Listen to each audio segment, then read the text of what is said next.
विधान परिषदेच्या पुणे विभाग पदवीधर मतदारसंघाची निवडणूक जसजशी जवळ येत आहे तसतशी पश्चिम महाराष्ट्रातील राजकीय गणिते वेगाने बदलू लागली आहेत.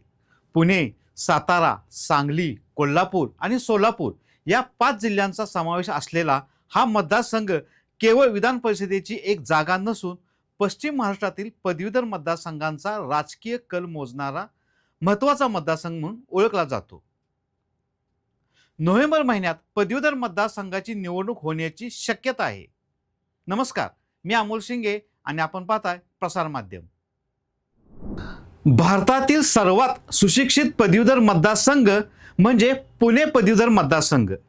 या मतदारसंघाच्या इतिहासाकडे पाहिले तर भाजपचा प्रभाव आणि कोल्हापूरचा राजकीय वाटा या 2 गोष्टी सातत्याने चर्चेत राहिल्या आहेत. अपवाद म्हणून 2020 मध्ये महाविकास आघाडीचे अरुण लाड यांनी भाजपच्या संग्राम देशमुख यांचा तब्बल 48,000 मतांनी पराभव केला होता.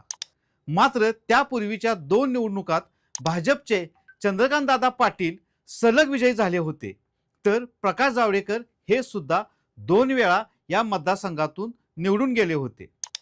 त्यामुळे आजही पुणे पदवीधर मतदारसंघ हा भाजपचा मजबूत संघटनात्मक प्रभावाचा मतदारसंघ मानला जातो. पुणे पदवीधर मतदारसंघाची व्याप्ती खूप मोठी आहे.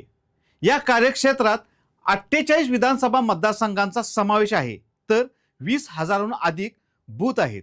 यावर्षी होणाऱ्या निवडणुकीसाठी पुणे पदवीधर मतदारसंघासाठी 3,10,899 मतदारांची नोंदणी झाली आहे.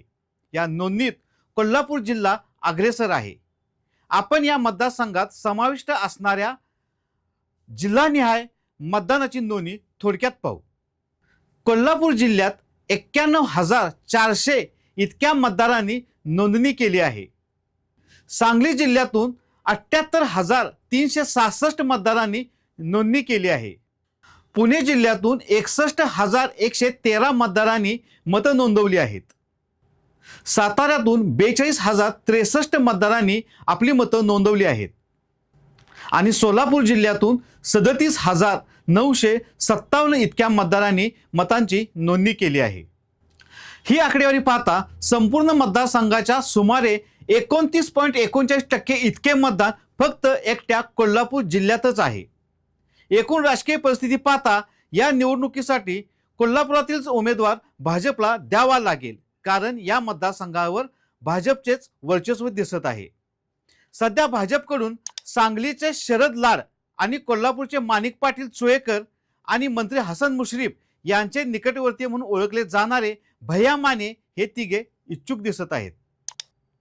माणिक पाटील चोळेकर हे 2020 मध्ये झालेल्या निवडणुकीसाठी सुद्धा इच्छुक होते, मात्र भाजपने सांगलीच्या संग्राम देशमुख यांना उमेदवारी दिली होती.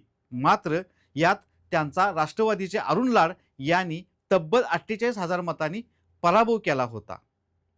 माणिक पाटील चोळेकर यांनी काँग्रेस पक्षातून एकदा या मतदारसंघातून निवडणूक लढवली होती. यामुळे त्यांच्याकडे पुणे पदवीधर मतदारसंघाच्या निवडणुकीचा अनुभव पाठीशी आहे. त्याचबरोबर त्यांचा या मतदारसंघात संपर्क सुद्धा खूप मोठा आहे.